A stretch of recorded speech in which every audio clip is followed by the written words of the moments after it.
ಭವತು ಸಹನೋ ಭುನಕ್ತು ಸಹ ವೀರ್ಯಂ ಕರವಾವಹೈ ತೇಜಸ್ವಿನಾವಧೀತಮಸ್ತು ಮಾ ವಿದ್ವಿಷಾವಹೈ. ಓಂ ಶಾಂತಿ ಶಾಂತಿ ಶಾಂತಿ. ಮೂಕಂ ಕರೋತಿ ವಾಚಾಲಂ ಪಂಗುಂ ಲಂಘಯತಿ ಗಿರಿಂ ಯತ್ಕೃಪಾತಮಹಂ ವಂದೇ ಪರಮಾನಂದ ಸಾಗರಂ. ಗುರುಗಳ ಪಾದಕ್ಕೂ ಜಗದ್ಗುರು ಕೃಷ್ಣನ ಪಾದಕ್ಕೂ ನಮಸ್ಕಾರ ಮಾಡ್ಕೊಡೋಣ.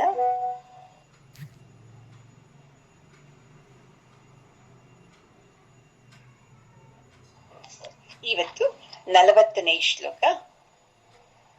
ಅಗ್ನಶ್ಚ ಶ್ರದ್ಧದಾನಶ್ಚ ಸಂಶಯಾತ್ಮ ವಿನಶ್ಯತಿ ನಾಯಂ ಲೋಕೋಸ್ತಿ ನ ಪರಃ ನ ಸುಖಂ ಸಂಶಯಾತ್ಮನಃ. ಭಗವಂತ ಅರ್ಜುನನ್ಗೆ ಇಷ್ಟುವರೆಗೂ ಎಷ್ಟು ಬುದ್ಧಿವಾದ ಹೇಳಿದ್ನಲ್ವಾ, ಎಲ್ಲ ಹೇಳಿದ್ಮೇಲೆ ಈಗ ನೋಡಿ ಒಳ್ಳೆ 2 ಬಿಸಿ ಬಿಸಿ ಮಾತನ್ನ ಹೇಳ್ತಾ ಇದ್ದಾನೆ. ನೋಡಪ್ಪ ಅರ್ಜುನ, ಇಷ್ಟೆಲ್ಲ ಹೇಳಿದ್ದೀನಿ ಅಲ್ವಾ ನಾನು, ಹೆಂಗೆ ಕರ್ಮ ಫಲನ ಬಿಟ್ಟು ನಾವು ಮಾಡ್ಬೇಕು ಜೀವನ, ಹೆಂಗೆ ಭಗವಂತನಿಗೆ ಅರ್ಪಣೆ ಮಾಡಿ ಹೆಂಗೆ ಮಾಡೋದು, ಇವೆಲ್ಲ ಹೇಳ್ಕೊಂಡು ಬಂದಿದ್ದಾನಲ್ವಾ. ಇಷ್ಟೆಲ್ಲ ಕೇಳಿದ್ಮೇಲೂ ಯಾರಿಗೆ ನಂಬಿಕೆ ಬರಲ್ವ ನೋಡು ಭಗವಂತನ ಮೇಲೆ, ಅವರು ಹಾಳಾಗ್ತಾರೆ. ಅವನ ನಾಶನ ಅವನೇನೆ ಮಾಡ್ಕೊಂಡ್ಬಿಡ್ತಾನೆ, ಬೇರೆಯವ್ರು ಮಾಡಲ್ಲ. ಅವ್ರಿಗೆ ಯಾಕೆ ಅವನಿಗೆ ಬೇರೆಯವ್ರು ಮಾಡಲ್ಲ, ಅವನೇ ನಾಶ ಆಗ್ತಾನೆ ಅಂದ್ರೆ, ಯಾರಿಗೆ ಮನಸ್ಸಲ್ಲಿ ಸಂಶಯ ಇರ್ತಿತ್ ನೋಡಿ, ಅನುಮಾನ, ಆ ಸಂಶಯ ಇದ್ದವನಿಗೆ ಯಾವ ಲೋಕನೂ ಸಿಕ್ಕಲ್ಲ ಅಂತ ಹೇಳ್ತಾ ಇದ್ದಾರೆ. ಸುಖಂ ಸಂಶಯಾತ್ಮನಃ, ಸಂಶಯಗ್ರಸ್ತ ಮನಸ್ಸಿದ್ದವನಿಗೆ ಈ ಲೋಕದಲ್ಲೂ ಸುಖ ಇಲ್ಲ, ಆ ಲೋಕದಲ್ಲೂ ಸುಖ ಇಲ್ಲ. ಯಾಕೆ ಸುಖ ಇಲ್ಲ ಅಂದ್ರೆ, ಅವನಿಗೆ ಎಲ್ಲನೂ ನಾನೇ ಮಾಡ್ತಾ ಇರೋದು ಅಂತ, ನಾನೇ ಮಾಡ್ತಾ ಇದ್ದೀನಿ, ಎಲ್ಲ ನನ್ನ ಕಡೆಯಿಂದಾನೇ ಆಗ್ತಾ ಇರೋದು ಅಂತ ಅಂದವನಿಗೆ ಭಗವಂತನ ಮೇಲೆ ಎಲ್ಲಿ ನಂಬಿಕೆ ಬರ್ತಿದೆ ಅಲ್ವಾ ಅಮ್ಮ? ಅದಕ್ಕೆ ಯಾವಾಗ್ಲೂ ಅಷ್ಟೇ ಭಗವಂತನ ಮೇಲೆ ನಾವು ಶ್ರದ್ಧೆ ಇಡಬೇಕು. ನಾವು ಭಗವಂತನ ಮೇಲೆ ಶ್ರದ್ಧೆ ಇಡಲ್ಲ, ನಮ್ಮ ಅಹಂಕಾರದ ಮೇಲೆ ನಾವು ಶ್ರದ್ಧೆ ಇಟ್ಕೋತೀವಿ. ಅದೇ ನಮ್ಗೆ ತಪ್ಪು, ಅದರಿಂದ ನಮ್ಗೆ ಸುಖ ಸಿಕ್ಕಲ್ಲ ಅಂತ ಹೇಳ್ತಾ ಇದ್ದಾರೆ. ಎಲ್ಲ ಅಷ್ಟು ಶಕ್ತಿವಂತರ ನಾವು ಅಲ್ವಾ ಅಮ್ಮ? ಎಲ್ಲ ಆ ಪರಮಾತ್ಮನ ಶಕ್ತಿಯಿಂದ ಆಗ್ತಾ ಇದೆ ಅನ್ಕೋಬೇಕು. ಅದಕ್ಕೆ ಯಾವಾಗ್ಲೂ ಅಗ್ನಶ್ಚ ಶ್ರದ್ಧದಾನಶ್ಚ, ಯಾವಾಗ್ಲೂ ಸಂಶಯ ಇರ್ಲೇಬಾರದು ಭಗವಂತನ ಮೇಲೆ. ನಮ್ಮ ಶ್ರದ್ಧೆನೂ ಅಷ್ಟೇ ನಿಸ್ಸಂಶಯವಾಗಿರ್ಬೇಕು. ಭಗವದ್ಗೀತೆ ಅತ್ಯಂತ ಪವಿತ್ರ, ಈ ಜ್ಞಾನ ಅಂತ ನಂಬಿಕೆ ಇರಬೇಕು ನಮ್ಗೆ. ಜ್ಞಾನದ ಮೇಲೆ ಯಾವತ್ತೂ ಸಂಶಯ ಪಡಲೇಬಾರದು.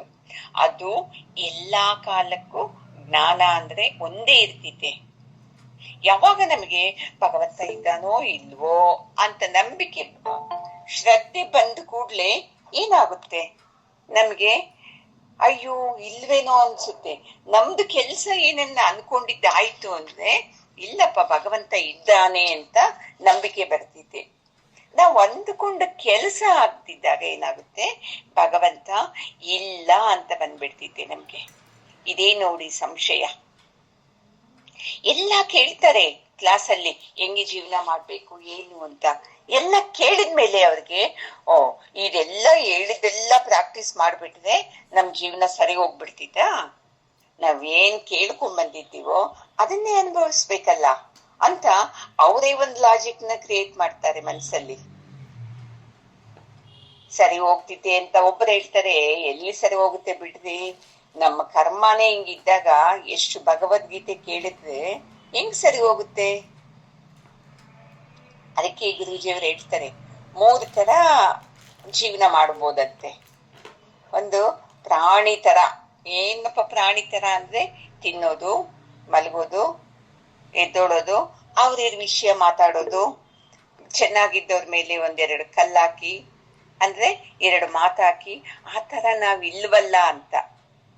ಆ ತರ ಪ್ರಾಣಿ ತರನು ಜೀವನ ಮಾಡ್ಬೋದಂತೆ. ಮತ್ತೆ ಎರಡನೇವ್ರು ಏನ್ ಗೊತ್ತಾ, ಶಾಸ್ತ್ರ ಮತ್ತೆ ಇಂಥ ಸತ್ಸಂಗದ ಮೇಲೆ ಅವ್ರಿಗೆ ನಂಬಿಕೆ ಇಲ್ಲ, ಶ್ರದ್ಧೆನೂ ಇಲ್ಲ. ಏನು ಭಗವದ್ಗೀತೆ ಸತ್ಸಂಗ ಕೇಳಿದ್ರೆ, ಭಜಗೋವಿಂದಂ ಸತ್ಸಂಗ ಕೇಳಿಬಿಟ್ರೆ ನಮ್ಗೆಲ್ಲ ಒಳ್ಳೇದಾಗ್ಬಿಡ್ತಿತ್ತಾ ಅಂತ.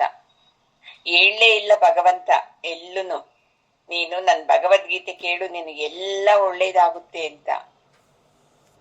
ಹೆಂಗೆ ಅಂದ್ರೆ ನಮ್ಮ ಅಜ್ಞಾನ ಹೋಗುತ್ತೆ ಅಷ್ಟೇ. ನಮ್ಮ ಅಜ್ಞಾನ ಹೋದಾಗ ಏನಾಗುತ್ತೆ? ಆನಂದನೇ ಅಲ್ವಾ?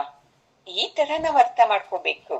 ನಮ್ಗೇನಪ್ಪಾ ಅಂದ್ರೆ ಭಗವದ್ಗೀತೆ ಕೇಳಿದ್ರೆ, ಸತ್ಸಂಗ ಕೇಳಿದ್ರೆ ಒಂದಿಷ್ಟು ದುಡ್ಡು ಬರ್ಬೇಕು, ಇಂಥ ಆಸ್ತಿ ಬರ್ಬೇಕು, ಅದು ನೋಡಪ್ಪ ನಿಜವಾದಂತ ಭಗವದ್ಗೀತೆ. ಈ ಜ್ಞಾನ ಅವೆಲ್ಲ ಏನೋ ನಂಬಿಕೆ ಇಲ್ಲ, ಇವೆಲ್ಲ ಬೇಕಾಗೇ ಇಲ್ಲ. ಜ್ಞಾನ ಏನಕ್ ಬೇಕು? ದುಡ್ಡಿರ್ಬೇಕು ಅಂತ ಈ ತರನು ಶ್ರದ್ಧೆ ಇಲ್ಲದವರು ಇರ್ತಾರಂತೆ. ಇನ್ನು ಮೂರನೇ ತರದವರು ಎಲ್ಲ ಕೇಳಿಸ್ಕೋತಾರಂತೆ. ಅವರು ಸಂಶಯ ಮನ್ಸಲ್ಲಿ, ಇದು ನಾನು ಮಾಡಿದ್ರೆ ಸರಿ ಹೋಗುತ್ತೋ ಇಲ್ಲೋ, ಭಗವಂತ ಇದಾನೋ ಇಲ್ವೋ. ಯಾಕಂದ್ರೆ ಅವ್ರಿಗೆ ತನ್ನ ಮೇಲೇನೆ ತುಂಬಾ ನಂಬಿಕೆ. ನಾನು ಇದು ಮಾಡ್ತಾ ಇದ್ದೀನಿ, ನನ್ನಿಂದ ಇದಾಗ್ತಾ ಇದ್ದೀನಿ ಅಂತ. ನೋಡಿ, ಅವರು ಎಷ್ಟು ಸತ್ಸಂಗ ಕೇಳಿದ್ರೇನು ಅವರಿಗೆ ಆನಂದ ಸಿಕ್ಕಕ್ಕೆ ಸಾಧ್ಯನೇ ಇಲ್ಲ. ಯಾಕಂದ್ರೆ ಅವ್ರ ಮನ್ಸಲ್ಲಿ ಫಿಕ್ಸ್ ಆಗಿದಾರಲ್ವಾ, ನನ್ನಿಂದ ಆಗ್ತಾ ಇರೋದು ಅಂತ. ಹಂಗಿದ್ದಾಗ ಅವ್ರಿಗೆ ಸಂಶಯ ಎಲ್ಲೋಗುತ್ತೆ ಭಗವಂತನ ಮೇಲೆ? ಇಷ್ಟು ಜ್ಞಾನ ಕೊಡೋ ಗುರುಗಳ ಮೇಲೇನೆ ಅವ್ರಿಗೆ ಶ್ರದ್ಧೆ ಇಲ್ಲ, ಭಕ್ತಿ ಇಲ್ಲ. ಸತ್ಸಂಗಕ್ಕೆ ಬಂದ್ರೇನು ಏನೋ ಒಂದು, ಸತ್ಸಂಗಕ್ಕೆ ಹೋಗ್ತೀನಿ, ಇಂಥ ಗ್ರಂಥಗಳನ್ನ ಕೇಳ್ತೀನಿ, ಈ ಒಂದು ಹೇಳಿಕೆಗೋಸ್ಕರ ಬರ್ತಾ ಇರೋದಷ್ಟೇ. ಎಲ್ಲರಿಗೂ ಅಲ್ಲ ಹೇಳ್ತಾ ಇರೋದು. ಕೆಲವರು ಯಾರನ್ನ ಇರ್ತಾರಲ್ವಾ, ಅವ್ರಿಗೇನು ತಾವ್ ಹೇಳಿದ್ದೇ ಕರೆಕ್ಟ್, ಗುರುಗಳು ಹೇಳಿದ್ದು ಕೇಳಿಸ್ಕೊತಾರೆ. ಕೇಳಿಸ್ಕೊಂಡ್ಮೇಲೆ ಅವ್ರಿಗೆ ಶ್ರದ್ಧೆ ಇರಲ್ಲ. ಇದು ಹೆಂಗಪ್ಪ, ಇದು ಹೆಂಗ್ ಸಾಧ್ಯ, ನಾವ್ ಅನ್ಕೊಂಡಿದ್ದು ಸಾಧ್ಯ ಅಂತ ಈ ತರ ಅವ್ರಿಗೆ ಭಗವಂತನ ಮೇಲೆ ಸಂಶಯ ಬಂದ್ಬಿಡ್ತಿದೆ ಅಲ್ವಾ ಅಮ್ಮ? ಯಾರಿಗೆ ನೋಡಿ, ಕೂದಲ ಕೊನೆಯಷ್ಟು ಸ್ವಲ್ಪ ತಿಳ್ಕೊಂಡ್ರೆ ಸಾಕು, ಏನ್ ಬಂದ್ಬಿಡುತ್ತೆ? ಅಹಂಕಾರ ಬಂದ್ಬಿಡ್ತಿದೆ. ನನ್ನಿಂದ ಆಗ್ತಾ ಇರೋದು ಇದು, ಗುರುಗಳಿಂದ ಅಲ್ಲ ಅಂತ. ಇನ್ನ ಇಷ್ಟೊಂದು ಹಣ ಸಂಪಾದನೆ ಮಾಡೋವಾಗ ಏನಿದು ಗುರು ಬಂದು ಕೊಟ್ಟಿದ್ದಾನ, ಇದನ್ನ ಭಗವಂತ ಕೊಟ್ಟಿದ್ದಾನ, ಇದನ್ನ ನಾನು ಕಷ್ಟಪಟ್ಟು ತಗೊಂಡಿದ್ದು, ಸಂಪಾದನೆ ಮಾಡಿದ್ದು ಅಂತ ಅಂದು ಸಂಶಯ ಬರೋದೇ ಇಲ್ಲ ಅವನಿಗೆ. ಮನಸ್ಸಲ್ಲಿ ಹೆಂಗಿದೆ ಅಂದ್ರೆ, ಇಲ್ಲ ಭಗವಂತ ಹೆಂಗ ಕೊಡಕ್ ಸಾಧ್ಯ ಇದೆಲ್ಲಾನು ಅಂತ. ಈ ತರ ನಮ್ಗೆ ನೋಡ್ಕೊಳ್ಳಿ, ಕೆಲವು ಸಂಘಟನೆಗಳಾದಾಗ ಮಾತ್ರ ನಮ್ಗೆ ವ್ಯಕ್ತಿಯ ನಿಜ ರೂಪ ಗೊತ್ತಾಗೋದು. ನೋಡಿ, ನಿಜ ರೂಪ ಗೊತ್ತಾದಾಗ್ಲೂ ಅಷ್ಟೇ ನಾವು ಬೇಜಾರ್ ಮಾಡ್ಕೋಬಾರ್ದು. ಅಯ್ಯೋ, ಈ ಮನುಷ್ಯ ಇಂಥ ಗುಣನ ಅಂತ ಥ್ಯಾಂಕ್ಸ್ ಹೇಳ್ಬೇಕು. ಯಾಕೆ ಗೊತ್ತಾ ಭಗವಂತನಿಗೆ ಥ್ಯಾಂಕ್ಸ್ ಹೇಳೋದು? ನನ್ ಮೇಲೆ ಎಷ್ಟು ಕರುಣೆ ನಿನಗೆ, ಇವ್ರ ಗುಣ ಎಂಥದು ಅಂತ ನನಗೆ ನೋಡಿಸ್ಬಿಟ್ಟಲ್ವಾ ಅಂತ ಭಗವಂತನಿಗೆ ಥ್ಯಾಂಕ್ಸ್ ಹೇಳ್ಬೇಕು. ಮತ್ತೆ ಅವ್ರ ಜೊತೆ ನಾವು ಹೆಂಗಿರ್ಬೇಕು ಅನ್ನೋದನ್ನ ನಾವು ತಿಳ್ಕೋಬೇಕು ಅಲ್ವಾ ಅಮ್ಮ? ಆಧ್ಯಾತ್ಮನೇ ಬೇರೆ, ಸಂಸಾರವೇ ಬೇರೆ. ಅದ ತಿಳ್ಕೊಂಡು ನಾವು ಜೀವನ ಮಾಡ್ಬೇಕು. ನೋಡಿ, ನಾವು ಸಂಸಾರ ಅಂದ ಕೂಡ್ಲೆ ಆಧ್ಯಾತ್ಮದಲ್ಲಿ ತಿಳ್ಕೊಂಡಿದ್ದ ಫಲ ಸಿಕ್ಕ ಬಿಡ್ಬೇಕು ಅಂತ ಅನ್ಕೋತೀವಿ ನಾವು. ಇಲ್ಲ, ಯಾವಾಗ ಸಂಶಯ ಮನಸ್ಸು ಹೋಗುತ್ತೋ ಆವಾಗ ನಮಗೆ ನಮ್ಮ ಪ್ರಾರಬ್ಧ ನಿಜ ಅಂತ ಬರ್ತೈತೆ ಅಲ್ವಾ ಅಮ್ಮ? ನೋಡಿ, ಗುರುಗಳಿಗಿಂತ ದೊಡ್ಡವರ ನಾವು? ಸಾಧ್ಯ ಇಲ್ಲ. ಗುರು ಏನ್ ಹೇಳ್ತಾನೋ ಅದೇ ಅಂದ್ರೆ ನಾವು ಅವನಿಗಿಂತ, ಗುರುವಿಗಿಂತ ನಾನೇ ದೊಡ್ಡವನು ಅಂತ ತಿಳಿಸ್ಕೋಬೇಕು ಅಂತ ನಮ್ದಿರ್ತೈತೆ. ಈ ತರ ಶ್ರದ್ಧೆ ಇಲ್ಲದೆ ಇದ್ದಾಗ ನಿನಗೆ ಏನು ಸಿಕ್ಕೋದಿಲ್ಲ ಅಂತ ಹೇಳ್ತಾರೆ. ಗುರುವಿಗಿಂತಾನೇ ದೊಡ್ಡವರಲ್ಲ. ಇನ್ನು ಆ ಪರಮಾತ್ಮ ಇದ್ದಾನಲ್ವಾ, ಆ ಪರಮಾತ್ಮನಿಗಿಂತ ನಾವು ದೊಡ್ಡವರಾಗ್ತೀವ? ಸಾಧ್ಯನೇ ಇಲ್ಲ. ಕೆಲವರು ಗುರು ಗುರು ರೂಪದಲ್ಲಿ ಪರಮಾತ್ಮ ಅಂತ ನಂಬುತ್ತಾರೆ, ಅವ್ರಿಗೆ ಸಂಶಯ ಇರಲ್ಲ. ಕೆಲವರಿಗೆ ಇಲ್ಲ, ಗುರು ಹೆಂಗೆ ಪರಮಾತ್ಮ ಆಗಕ್ ಸಾಧ್ಯ ಆಗುತ್ತೆ? ಅವ್ರೇನಿದ್ರೆ ಈ ಕ್ಲಾಸ್ನ ಈ ಉಪನ್ಯಾಸ ಮಾಡೋರು ಪರಮಾತ್ಮ ಅನ್ನೋದು ನಾವು ತಿಳ್ಕೊಂಡಿದ್ದವರು ಅಂತ ಆ ತರನು ತಿಳ್ಕೊತಾರೆ. ಇನ್ನು ಕೆಲವರು ಆ ಪರಮಾತ್ಮನು ಏನು ಶಕ್ತಿ ಇದೆ ಅವನಿಗೆ, ಎಲ್ಲ ನನ್ನಿಂದ ಆಗ್ತಾ ಇರೋದು ಅಂತ ಈ ತರನು ತಿಳ್ಕೊತಾರೆ. ಈ ತರ 3 ತರ ವ್ಯಕ್ತಿಗಳು ಇರ್ತಾರೆ. ಮುಖ್ಯವಾಗಿ ನಾವು ತಿಳ್ಕೊಬೇಕಾಗಿರೋದು ಮನುಷ್ಯ ಜನ್ಮ ಯಾಕೆ ಬಂದಿದ್ದು ಅಂತ ನಾವು ತಿಳ್ಕೊಬೇಕು. ಯಾಕೆ ಉದ್ದೇಶ ಅಂತ ತಿಳ್ಕೊಬೇಕು. ವಿನೋಬಾ ಭಾವೆ ಅವರು ಹೇಳ್ತಾರೆ, ಯಾಕೆ ಗೊತ್ತಾ ಮನುಷ್ಯ ಜನ್ಮ ಬಂದಿರೋದು? ನಾವ್ ಅನ್ಕೊಂಡಿದ್ದೀವಿ ಈ ಇಂದ್ರಿಯಗಳಿಂದ ಸಿಗ್ತಾ ಇದೆಯಲ್ವಾ ಸುಖ, ಇದೇ ಸತ್ಯ ಅಂತ ತಿಳ್ಕೊಂಡಿದ್ದೀವಿ. ಅದಕ್ಕೆ ಇದು ಈ ಜೀವನನೇ ಮುಖ್ಯ ಅಂತ ತಿಳ್ಕೊಂಡಿದ್ದಾರೆ ಕೆಲವರು ಅಂತ ವಿನೋಬಾ ಭಾವೆ ಅವರು ಹೇಳ್ತಾರೆ. ಇನ್ನು ಕೆಲವರು ಏನ್ ಗೊತ್ತಾ, ಅವ್ರಿಗೆ ಮನುಷ್ಯರಿಗಿಂತ ಪ್ರಾಣಿಗಳ ತರಾನೇ ಸುಖಗಳಲ್ಲಿ ಜಾಸ್ತಿ ಸುಖ ಅವ್ರಿಗೆ. ಇದನ್ನ ಅನುಭವಿಸ್ಬೇಕು, ಇದನ್ನೇ ಅನುಭವಿಸ್ಬೇಕು ಅಂತ. ಅದು ಬಿಟ್ಟು ನೋಡಿ ಕೆಲವರು ಯಾವಾಗ ನೋಡಿ ಈಗ ತಿಂದಿದ್ದಾಯ್ತು, ಮಧ್ಯಾಹ್ನಕ್ಕೇನಿದೆ, ಸಾಯಂಕಾಲಕ್ಕೇನು, ನೈಟ್ಗೇನು, ಇದೇ ಜೀವನ ಅವ್ರಿಗೆ. ಮಾಡೋದು ತಿನ್ನೋದು, ಮಾಡೋದು ತಿನ್ನೋದು. ಅವ್ರಿಗೆ ತಮ್ಮ ಇಂದ್ರಿಯಗಳ ಸುಖನೇ ಮುಖ್ಯ.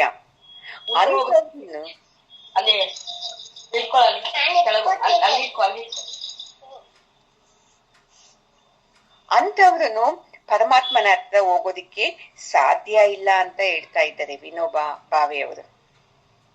ಮನುಷ್ಯನಿಗೆ ಏನ್ ಗೊತ್ತಾ, ಬುದ್ಧಿ ಅನ್ನೋದಿದೆ. ಮನುಷ್ಯನ ಸ್ವಭಾವಕ್ಕೆ ಬುದ್ಧಿ ಇದೆ, ಯಾವುದು ಸರಿ ಯಾವುದು ತಪ್ಪು ಅಂತ ಗೊತ್ತಿದೆ. ಆದರೆ ನಾವೇನ್ ಮಾಡ್ತಾ ಇದ್ದೀವಿ, ಯಾಮಾರ್ತಾ ಇದ್ದೀವಿ. ಈ ಇಂದ್ರಿಯಗಳ ಸುಖಕ್ಕೆ ಯಾಮಾರ್ಬಿಟ್ಟು ಇದೇ ಮುಖ್ಯ, ಇದೇ ಮುಖ್ಯ ಅಂತ ಹೇಳ್ತಾ ಇದ್ದೀವಿ. ಅದಕ್ಕೆ ಈ ಬುದ್ಧಿಯಿಂದ ಏನ್ ಮಾಡ್ಬೇಕು ಅಂದ್ರೆ ನಮ್ಮ ಇಂದ್ರಿಯಗಳೆಲ್ಲ ಇಂಪ್ರೂವ್ ಮಾಡ್ಕೋಬೇಕು. ನೋಡ್ಕೊಳ್ಳಿ, ಆಗ ಸುಖ ಸಿಕ್ಕುತ್ತಲ್ಲ, ಅದು ತುಂಬಾ ಸಂತೋಷ. ಈಗ ನಮ್ಗೆ ಇಂದ್ರಿಯಗಳಿಂದ ಸುಖ ಸಿಗ್ತಾ ಇದೆ, ಇದು ಅಲ್ಪ ಸುಖ. ಕಣ್ಣಿಂದ ನೋಡ್ತೀವಿ, ಅದು ತಗೋಬೇಕು ಅಂತೀವಿ, ಅದರಲ್ಲೇ ಆನಂದ ಪಡ್ತೀವ. 2 ದಿವಸ ಆದ್ಮೇಲೆ ಅದು ಬೇಡಪ್ಪ ಇನ್ನೊಂದು ಅಂತ ಇನ್ನೊಂದು ಹೋಗುತ್ತೆ. ಈಗ ತಿಂತೀವಿ, ಇದು ರುಚಿ ಏನ್ ಚೆನ್ನಾಗಿದೆ ಅಂತ ಹೇಳ್ತೀವಿ, ಮತ್ತೆ ಇದೇ ತಿಂತೀವ, ಮತ್ತೆ ನೆಕ್ಸ್ಟ್ ಹೊತ್ತಿಗೆ ಇನ್ನೊಂದು ಊಟ ಬೇಕು ಅಂತ ಹೇಳ್ತೀವಿ. ಆದ್ರಿಂದ ಇಂದ್ರಿಯಗಳಿಂದ ಸುಖ ಸಿಕ್ತಿತ್ತಲ್ವಾ, ಅದೂನು ನಿಜವಾದಂತ ಸುಖ ಅಲ್ಲ. ಇನ್ನು ಮತ್ತೆ ಹೇಳ್ತಾರೆ ಅವರು, 90% ಜನಕ್ಕೆ ಏನಪ್ಪಾ ಅಂದ್ರೆ ಸಂಸಾರನೇ ಮುಖ್ಯ ಆಗ್ಬಿಟ್ಟಿದೆ.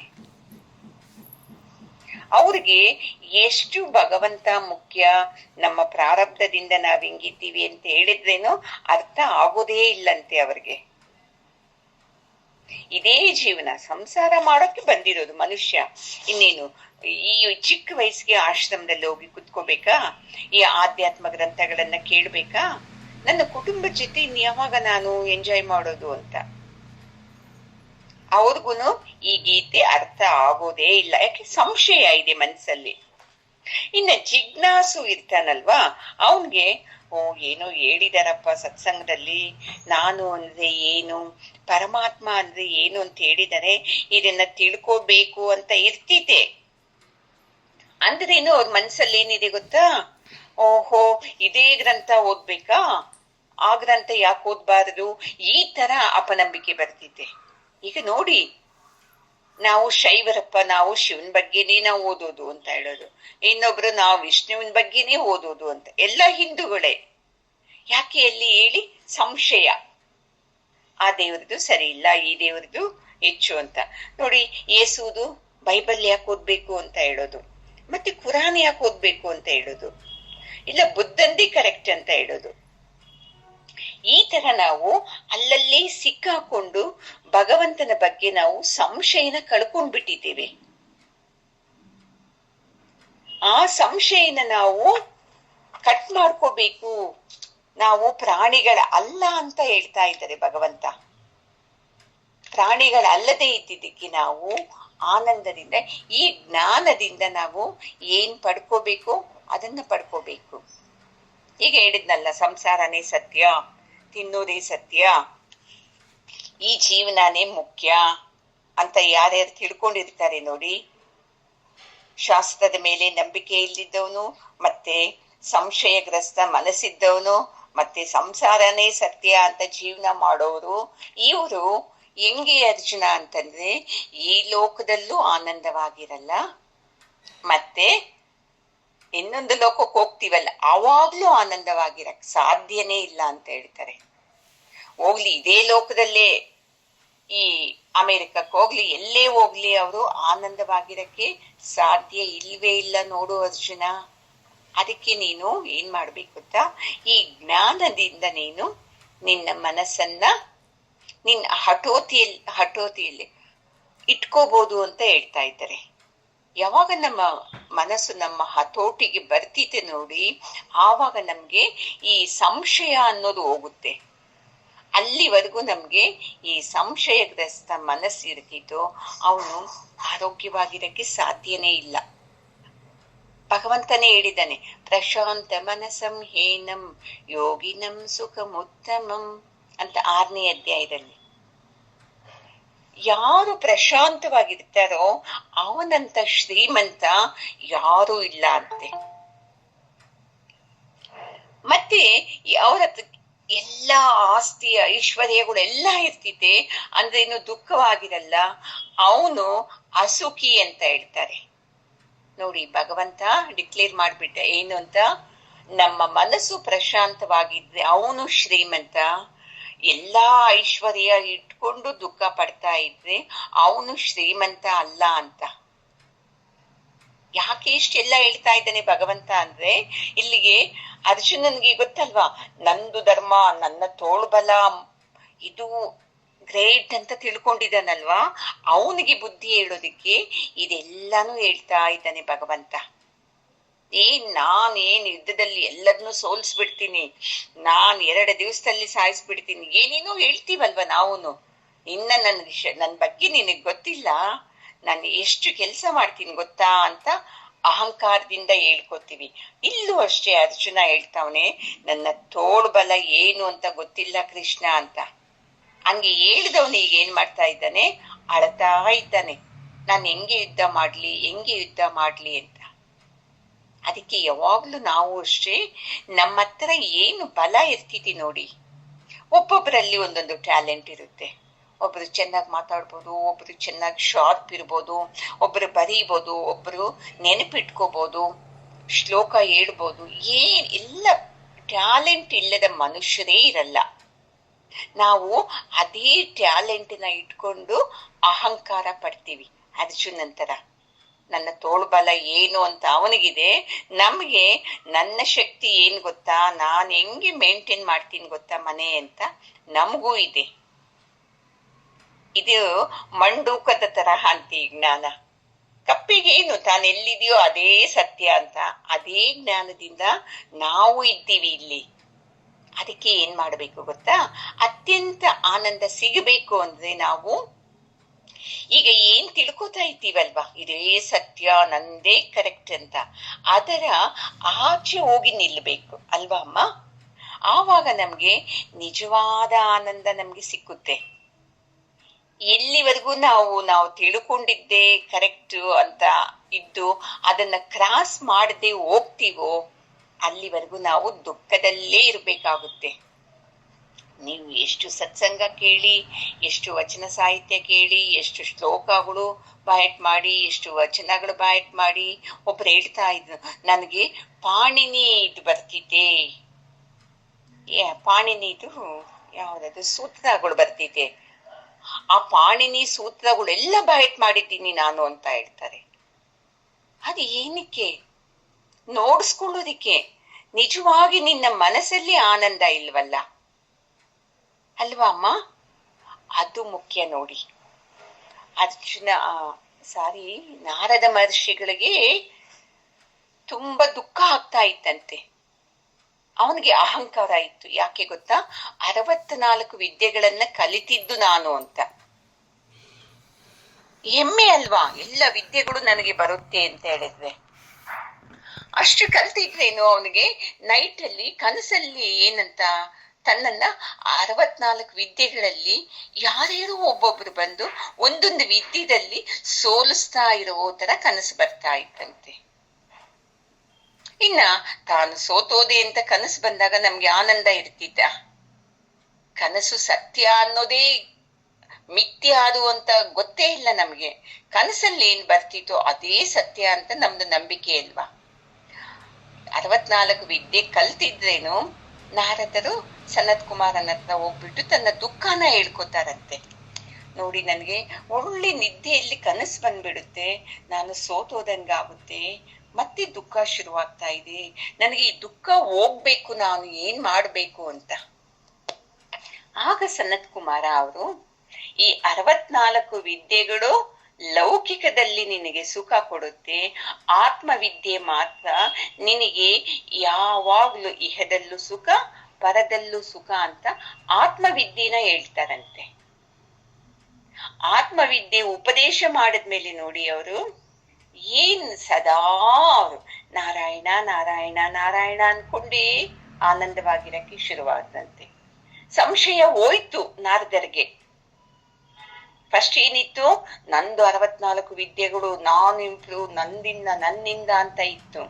ಯಾವಾಗ ಎಲ್ಲದಕ್ಕೂ ಕಾರಣ ಆಗಿದ್ದು ಆ ಪರಮಾತ್ಮ, ಅವನ ಶಕ್ತಿಯಿಂದ ನಾನು ಕಲಿತಾ ಇದ್ದೇನೆ, ಅವನು ಮುಖ್ಯ, ಆ ಪರಮಾತ್ಮನ್ನ ತಿಳ್ಕೊಡೋ ವಿದ್ಯೆ ಕಲಿಬೇಕು ಅಂತ ನಾರದರಿಗೆ ಗೊತ್ತಾದ್ಮೇಲೆ ಅವ್ರೇನ್ ಮಾಡಿದ್ರು?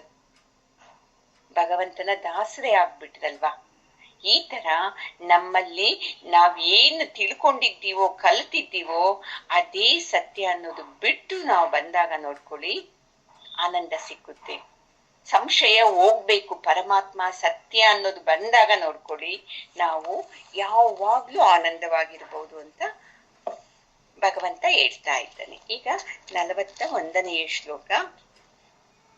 ಯೋಗ ಸನ್ಯಸ್ತ ಕರ್ಮಾಣಂ ಜ್ಞಾನ ಸಂಚಿನ್ನ ಸಂಶಯಂ ಆತ್ಮವಂತಂ ನ ಕರ್ಮಾಣಿ ನಿಬಧ್ನಂತಿ ಧನಂಜಯ. ಧನ ತುಂಬಾ ಹಣವನ್ನು ಉಳ್ಳವನು ಧನಂಜಯ ಅಂತ. ನೋಡಿ, ಭಗವಂತ ಭಾರತ ಅಂತ ಹೇಳ್ತಾನೆ, ಧನಂಜಯ ಅಂತ ಹೇಳ್ತಾನೆ. ಇದು ಏನ್ ಗೊತ್ತಾ? ಲೌಕಿಕ ಚಂದ. ಹಿಂಗೆ ಮಾತಾಡ್ಬೇಕು ನಾವು. ತಪ್ಪುನು ತಿದ್ದಬೇಕು, ಪ್ರೀತಿನೂ ನೋಡಿಸ್ಬೇಕು ಅಲ್ವಾ ಅಮ್ಮ? ನಾವ್ ಏನ್ ಮಾಡ್ತೀವಿ ಅಂದ್ರೆ ತಪ್ಪು ತಿದ್ದಿತೀವಿ, ಪ್ರೀತಿನೂ ನೋಡ್ಸಲ್ಲ, ಬೇಗ ಶತ್ರುಗಳಾಗ್ಬಿಡ್ತೀವಿ. ಅದಕ್ಕೆ ಕೃಷ್ಣನ್ಗೆ ಏನು, ಅವನ ದೋಷಗಳನ್ನ ನೋಡಿಸ್ಬೇಕು ಅಂತಾನೂ ಇದೆ, ಮತ್ತೆ ಅದನ್ನ ಕಂಡೀಷನ್ ಆಗಿ ಹೇಳ್ಬಾರ್ದು ಅಂತಾನೂ ಇದೆ. ನೋಡು, ಭಾರತ ನಾವು ಹಂಗೆ ಹೇಳ್ಬೇಕು. ತಪ್ಪು ತಿದ್ದುವಾಗ ಚಿನ್ನು ಹಂಗ್ ಮಾಡ್ಬೇಡ ಕಣೋ ಅಂತ ಹೇಳ್ಬೇಕು. ಹಂಗ್ ಮಾಡ್ಬೇಡ ನೀನು, ನಾನ್ ಹೇಳಿದ್ದು ಕೇಳು ಅಂತೀವಿ ಅಲ್ವಾ? ನೋಡಿ, ಇಲ್ಲಿ ಕೃಷ್ಣ ಏನ್ ಚೆನ್ನಾಗಿ ಧನಂಜಯ ನೋಡಪ್ಪ, ಇದು ಈ ತರ ಕರ್ಮಗಳನ್ನೆಲ್ಲ ತ್ಯಾಗ ಮಾಡಬೇಕು, ಅವರೇ ಸಂತೋಷ, ನೀನು ಮಾಡ್ತಾ ಇಲ್ಲ ಅದಕ್ಕೆ ನಿನಗ್ ದುಃಖ ಅಂತ ಇಂಡೈರೆಕ್ಟ್ ಆಗಿ ಹೇಳ್ದಂಗೂ ಇರ್ಬೇಕು ಅಲ್ವಾ ಧನಂಜಯ ಅಂತ ಹೇಳ್ದಂಗೂ ಇರ್ಬೇಕು. ನೋಡಿ, ಇದನ್ನ ಸಂಸಾರದಲ್ಲಿ ನಾವು ಫಾಲೋ ಮಾಡ್ಬೇಕು. ನೋಡಿ, ಗಂಡನ ಜೊತೆ, ಮಕ್ಕಳ ಜೊತೆ, ಅಕ್ಕಪಕ್ಕದವ್ರ ಜೊತೆ, ಎಲ್ಲರ ಜೊತೆನೂ ಅಷ್ಟೇ ಪ್ರೀತಿನೂ ನೋಡಿಸ್ಬೇಕು, ಪ್ರೀತಿ ಜೊತೆಯಲ್ಲೇ ಅವರ ತಪ್ಪನ್ನ ನೋಡಿಸ್ಬೇಕು. ನೋಡಿ, ಆವಾಗ ನಮಗೂ ಅವ್ರಿಗೂ ಕ್ಲಾಶ್ ಆಗಲ್ಲ, ಅಂದ್ರೆ ಏನು ಮಾತು ಬರೋದೇ ಇಲ್ಲ. ಇಲ್ಲಿ ಭಗವಂತ ಹೇಳ್ತಾ ಇದ್ದಾನೆ, ನೋಡಪ್ಪ, ನೀನು ಯಾಕೆ ಇಷ್ಟು ದುಃಖ ಪಡ್ತಾ ಇದೀಯ ಗೊತ್ತಾ? ನೀನು ಎಲ್ಲ ಕೆಲ್ಸನೂ ನೀನ್ ಏನ್ ಮಾಡ್ತಾ ಇದೀಯ ಅಂದ್ರೆ, ನಾನು ಮಾಡ್ತಾ ಇದ್ದೇನೆ, ನನ್ನಿಂದ ಆಗ್ತಾ ಇದೆ ಅಂತ ಮಾಡ್ತಾ ಇದೀಯ. ನೀನು ಹೆಂಗಿರ್ಬೇಕು ಅಂದ್ರೆ ಭಗವಂತನಲ್ಲಿ ಶ್ರದ್ಧೆ ಇರ್ಲಿ, ಎಲ್ಲ ನನ್ನ ಕೈನಲ್ಲಿ ಮಾಡಿಸ್ತಾ ಇದ್ದಾನೆ ಅಂತ ನೀನು ಬಾಯಿನಲ್ಲಿ ಹೇಳೋದಲ್ಲ, ಮಾನಸಿಕವಾಗಿ ನಂಬಬೇಕು ನೀನು. ಆವಾಗ ನೋಡ್ಕೋ, ನಿನಗೆ ಬರುವಂತ ಏನೇನು ಅನಾಹುತಗಳು ಅದು ತಪ್ಪಿ ಹೋಗುತ್ತೆ. ಅದು ನೋಡಪ್ಪ ನಿಜವಾದಂತ ಕರ್ಮ. ನೀನು ಈ ತರ ಮಾಡ್ತಾ ಇಲ್ಲ, ನೀನು ನಾನು ಮಾಡ್ತಾ ಇದ್ದೀನಿ ಯುದ್ಧ ಅಂತ ನೀನು ಮಾಡ್ತಾ ಇದೀಯ. ಈಗ ನನ್ನಿಂದ ಮಾಡಿಸ್ತಾ ಇದ್ದಾನೆ ಪರಮಾತ್ಮ ಅಂತ ನಿನಗೆ ಬರ್ತಾನೇ ಇಲ್ಲ. ಅದಕ್ಕೆ ಅರ್ಜುನ, ಇನ್ನ ಕೊನೆ ನೋಡಪ್ಪ, ಧನಂಜಯ ನಾನು ಹೇಳ್ತಾ ಇದ್ದೀನಿ, ಈಗ ನೀನ್ ಏನೇನ್ ಮಾಡ್ತೀಯ ನೋಡು, ಆ ಫಲ ಎಲ್ಲಾನು ನೀನು ತ್ಯಾಗ ಮಾಡ್ಬಿಡು. ಅಪೇಕ್ಷೆ ಮಾಡದೆ ಯುದ್ಧ ಮಾಡು.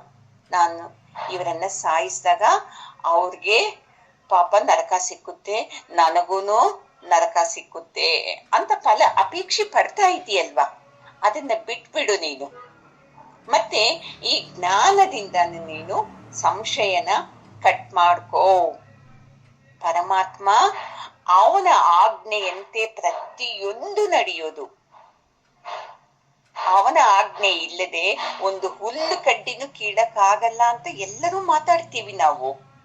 ಅಂದ್ರೆ ಜೀವನದಲ್ಲಿ ಯಾವುದೋ ಘಟನೆ ಆದಾಗ ನಮಗೆ ಸಂಬಂಧಪಟ್ಟಿದ್ದು, ಆವಾಗ ಇವು ಯಾವ ಮಾತುನು ನಮ್ಗೆ ನೆನಪು ಬರೋದೇ ಇಲ್ಲ. ಹಿಂಗ್ ಮಾಡ್ಬೋದಾ ಭಗವಂತ, ನನಗೆ ಈ ತರ ಮಾಡ್ಬೋದಾ ಅಂತ ಬಂದ್ಬಿಡ್ತಿದ್ದೆ. ಅದಕ್ಕೆ ನೋಡಿ, ನಾವು ಜೀವನದಲ್ಲಿ 4ನೇ ಅಧ್ಯಾಯನ ನೀವು ಅಳವಡಿಸ್ಕೊಂಡ್ರೆ ಸಾಕು, ಎಂತ ನೆಮ್ಮದಿ ಸಿಕ್ಬಿಡ್ತಿದೆ ನಮ್ಗೆ. ಏನೇ ಕೆಲಸ ಮಾಡಿ, ಆ ಕೆಲಸ ಮಾಡುವಾಗ ನಾನು ಹಿಂಗೆ ಮಾಡ್ತಾ ಇದ್ದೀನಿ, ನನ್ನ ಹೊಗಳ್ಬೇಕು, ನನ್ನ ಮೆಚ್ಕೋಬೇಕು ಅಂತ ಮಾಡದೆ ಬನ್ನಿ, ಫಲ ಅಪೇಕ್ಷೆ ಇಟ್ಕೊಳ್ದೆ ಬನ್ನಿ, ಆನಂದ ಸಿಕ್ಕುತ್ತೆ. ವೆಂಕಟಲಕ್ಷ್ಮಿ ಭಜಗೋವಿಂದಂ ಬರೆಯುವಾಗ ನನಗೆ ಸ್ವಲ್ಪ ದಿವಸದವರೆಗೂ ಹೆಂಗಿತ್ತು, ನಾನ್ ಬರಿತಾ ಇದ್ದೀನಿ ಅಂತ. ಆಮೇಲೆ ಬರೀತಾ ಏನಾಯ್ತು, ನಾನಲ್ಲ, ಇದು ಪರಮಾತ್ಮ ನನ್ನ ಕೈನಲ್ಲಿ ಬರೆಸ್ತಾ ಇರೋದು, ನೀವೇ ನನ್ನ ಕೈನಲ್ಲಿ ಬರೆಸ್ತಾ ಇರೋದು ಅಮ್ಮ ಅಂತ ಹೇಳಕ್ಕೆ ಶುರುವಾಯ್ತು. ಆವಾಗ್ಲಿಂದ ಆನಂದ ಬಂತು. ಇಲ್ಲ ನಾನ್ ಮಾಡ್ತಾ ಇದ್ದೀನಿ, ಏನ್ ಕಷ್ಟಪಟ್ಟು ಬರಿತಾ ಇದ್ದೀನಿ, ಮಾಡ್ತಾ ಇದ್ದೀನಿ ಅಂದ್ರೆ ಆನಂದ ಸಿಕ್ಕೋದಿಕ್ಕೆ ಸಾಧ್ಯ ಇಲ್ಲವೇ ಇಲ್ಲ. ಈ ತರ ಫಲನ ಅಪೇಕ್ಷೆ ಮಾಡದೆ ಮಾಡ್ತೀವಲ್ವಾ, ಅಂತದಕ್ಕೆ ಏನ್ ಹೇಳ್ತಾರೆ ಅಂದ್ರೆ ಕರ್ಮ ಯೋಗ ಅಂತ ಹೇಳ್ತಾರೆ.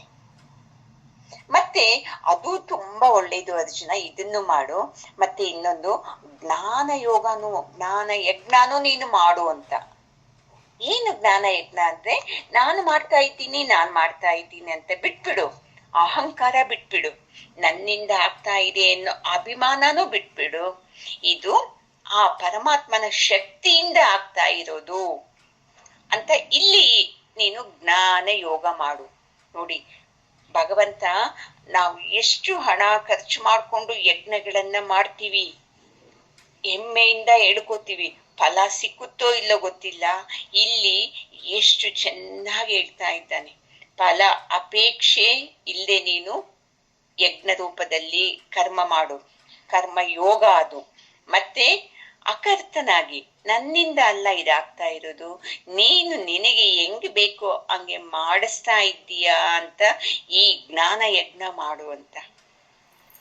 ಯಾರು ಮಾಡಕ್ಕಾಗಲ್ಲಮ್ಮ ಇದನ್ನ.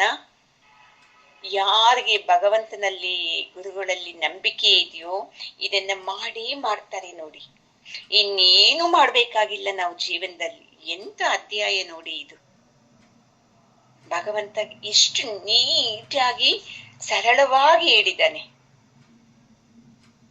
ಈ ತರ ಯಾರು ನಾವು ಫಲ ಅಪೇಕ್ಷೆ ಪಡಲ್ಲ. ಆಯ್ತು, ಇದೆಲ್ಲ ಭಗವಂತ ನಾನು ಏನ್ ಮಾಡಿದ್ರೇನು ನನಗೆ ಇಂಥದೇ ಸಿಗ್ಲಿ ಅಂತ ಮಾಡಲ್ಲ, ಅದು ಮಾಡ್ತೀವಿ. ಅಂದ್ರೆ ನಾನು ಮಾಡ್ತಾ ಇದ್ದೀನಿ ಅನ್ನೋದನ್ನ ಮಾತ್ರ ನಮ್ಗೆ ತೆಗಿಯಕ್ಕಾಗಲ್ಲ ಅಲ್ವಾ ಅಮ್ಮ? ಆಗುತ್ತಾ? ಈಗ ನಾನ್ ಪಾಠ ಮಾಡ್ತಾ ಇದ್ದೀನಿ, ಇಲ್ಲಪ್ಪ ಪೇಮೆಂಟ್ ನನಗೆ ಇವರೆಲ್ಲ ದುಡ್ಡು ಕೊಡ್ಬೇಕು ಅಂತ ಹೇಳ್ತೀವಲ್ವಾ, ಆವಾಗ ಅದು ಕರ್ಮಫಲ ಸನ್ಯಾಸ ಆಗಲ್ಲ. ಇದು ನಂದು ಡ್ಯೂಟಿ, ಇದು ನಾನ್ ಮಾಡೋದಷ್ಟೇ. ನನಗೂ ಗುರುಗಳು ಕೊಟ್ಟಿದ್ದಾರೆ ಫ್ರೀ ಆಗಿ, ನಾನು ಅದೇ ತರ ಕೊಡ್ಬೇಕು ಅಂತ ಮಾಡಿದ್ರೆ ಅದೇನಾಗುತ್ತೆ, ಕರ್ಮಫಲ ಸನ್ಯಾಸ ಆಗುತ್ತೆ. ಮತ್ತೆ ನಾನು ಮಾಡ್ತಾ ಇಲ್ಲ ಇದು ಪಾಠನ, ಆ ಭಗವಂತ ನನ್ನ ಕೈನಲ್ಲಿ ಮಾಡಿಸ್ತಾ ಇದ್ದಾನೆ ಅಂತ ನಾನ್ ತಿಳ್ಕೊಂಡ್ ಮಾಡ್ತಾ ಇದ್ದೆ.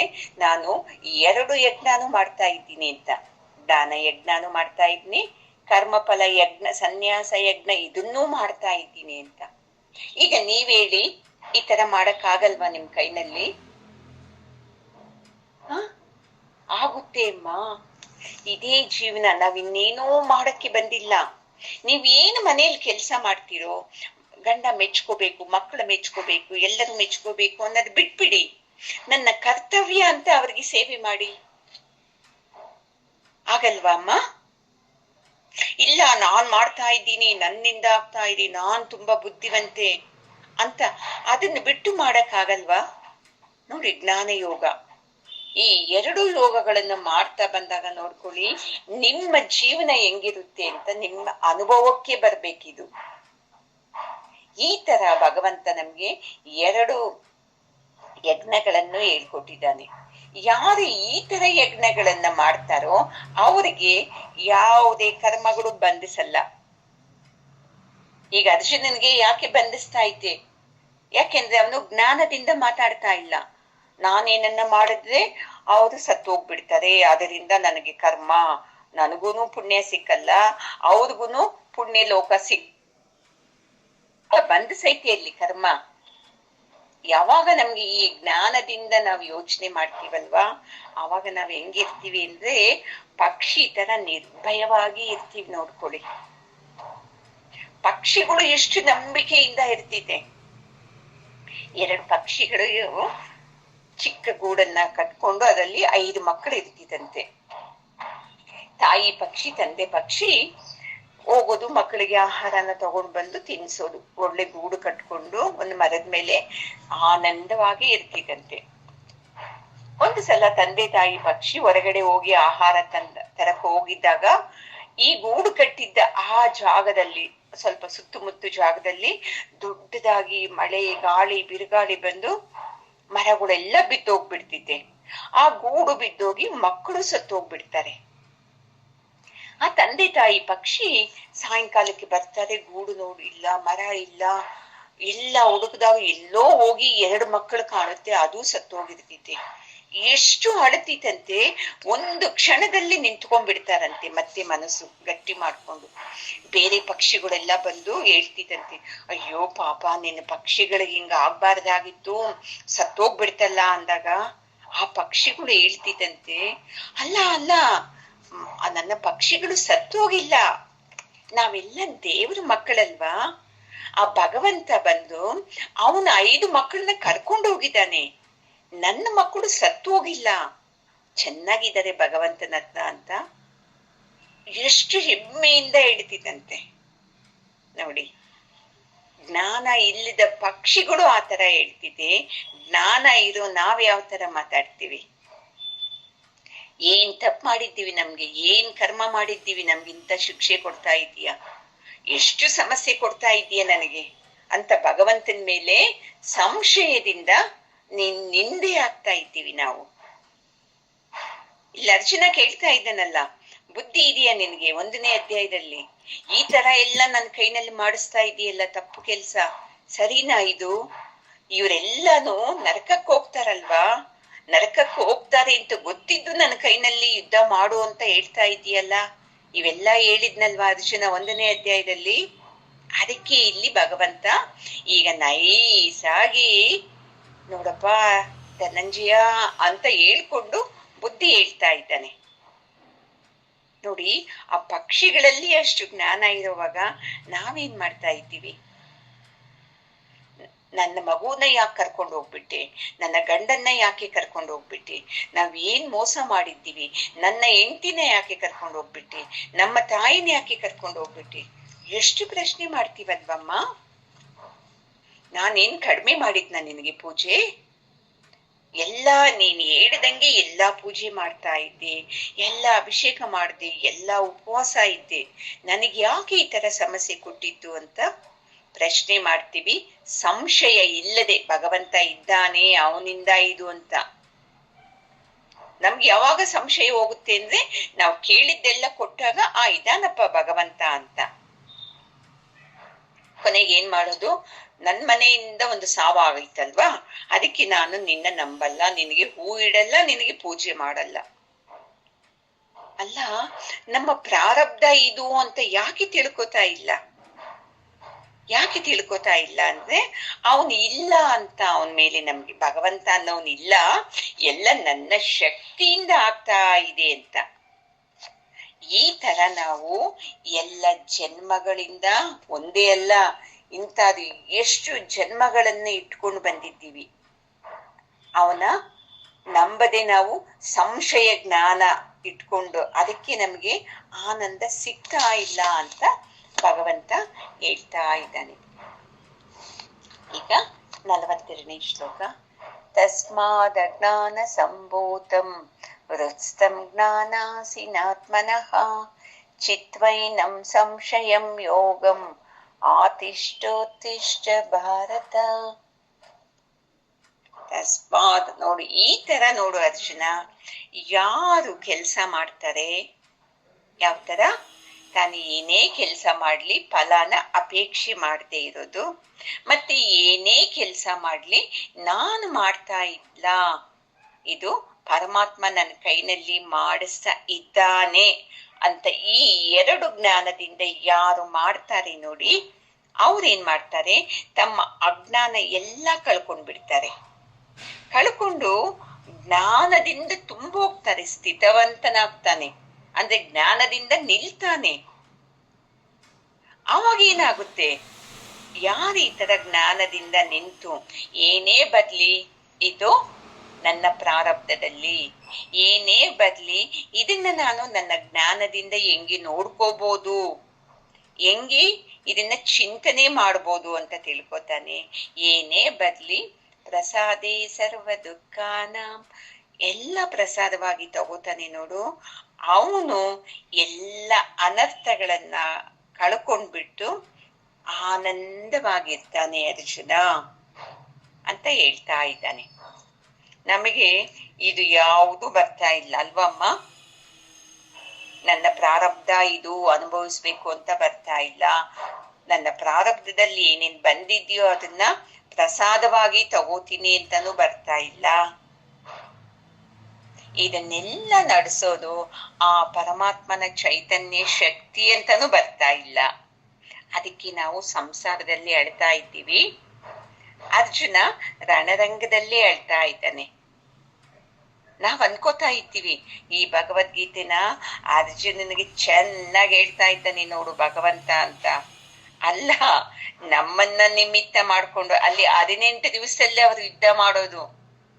ನಾವೇನ್ ಮಾಡ್ತಾ ಇದ್ದೀವಿ, ಜನ್ಮ ಜನ್ಮಗಳಲ್ಲೂ ಈ ಭಾವನೆಗಳ ಜೊತೆ ಯುದ್ಧ ಮಾಡ್ತಾನೇ ಇದ್ದೀವಿ.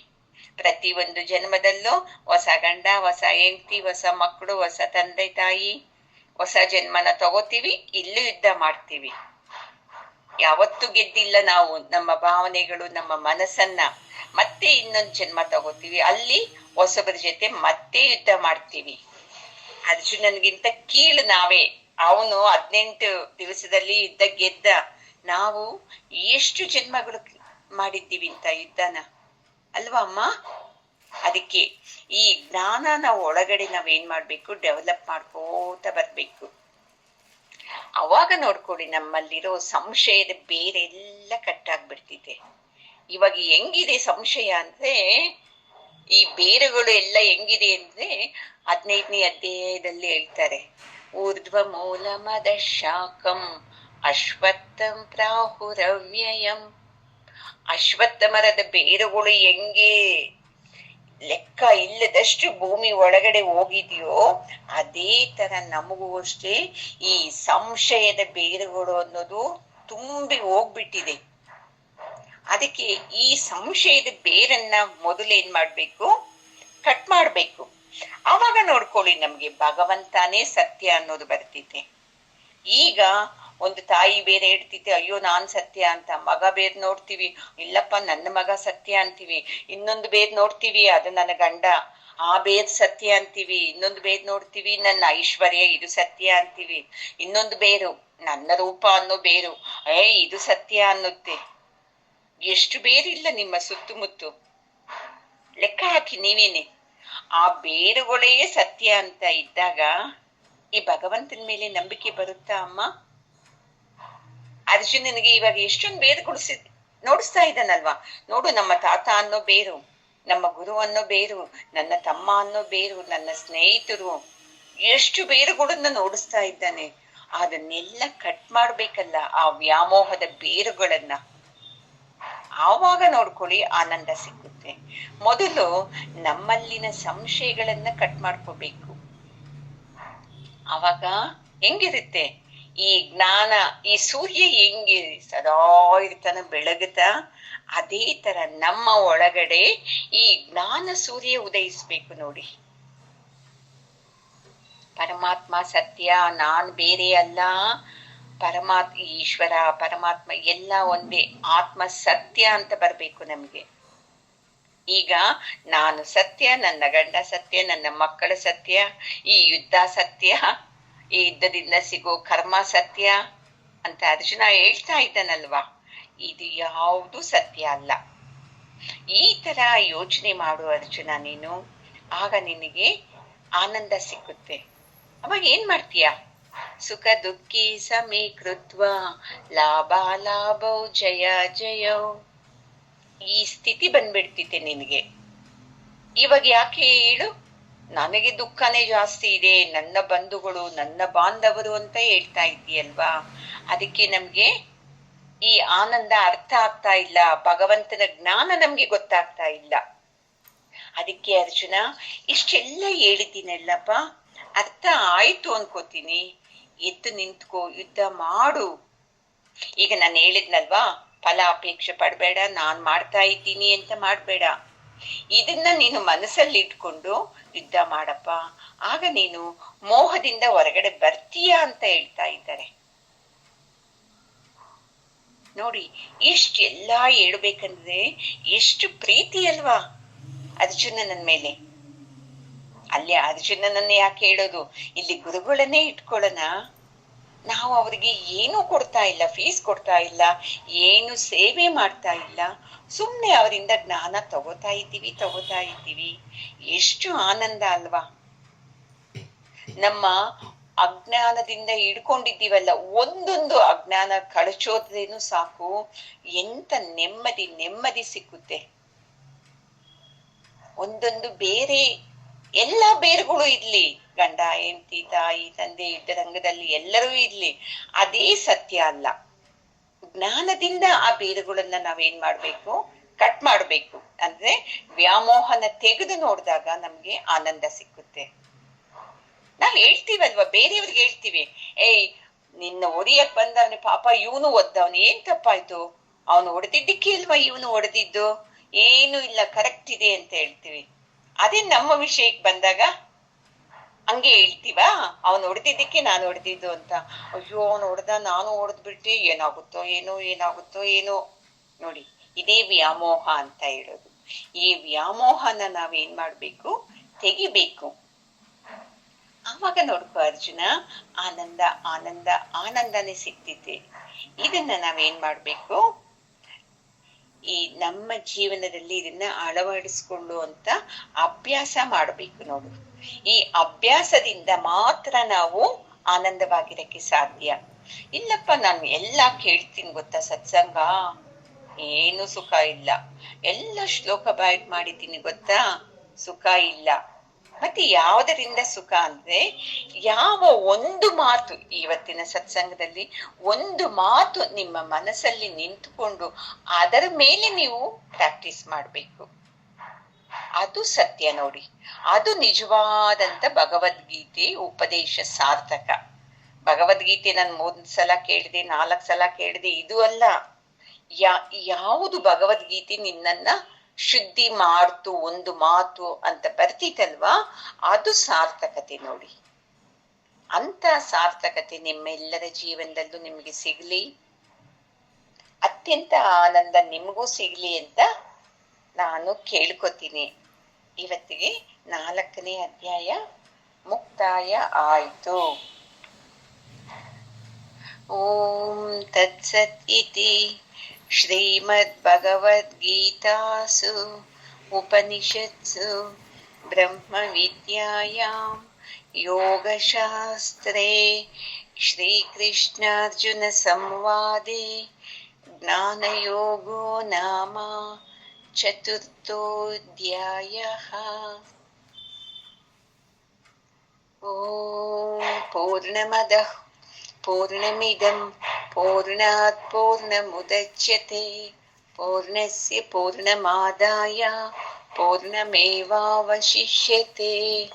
ಓಂ ಶಾಂತಿ ಶಾಂತಿ ಶಾಂತಿ. ಹರಿ ಓಂ. ಶ್ರೀ ಗುರುಭ್ಯೋ ನಮಃ. ಹರಿ ಓಂ. ಗುರುಗಳ ಪಾದಕ್ಕೂ ಜಗದ್ಗುರು ಕೃಷ್ಣನ ಪಾದಕ್ಕೂ ನಮಸ್ಕಾರ ಮಾಡ್ಕೊಳ್ಳೋಣ. ಜೈ ಶ್ರೀಮಮ್ಮ ಎಲ್ಲರಿಗೂ.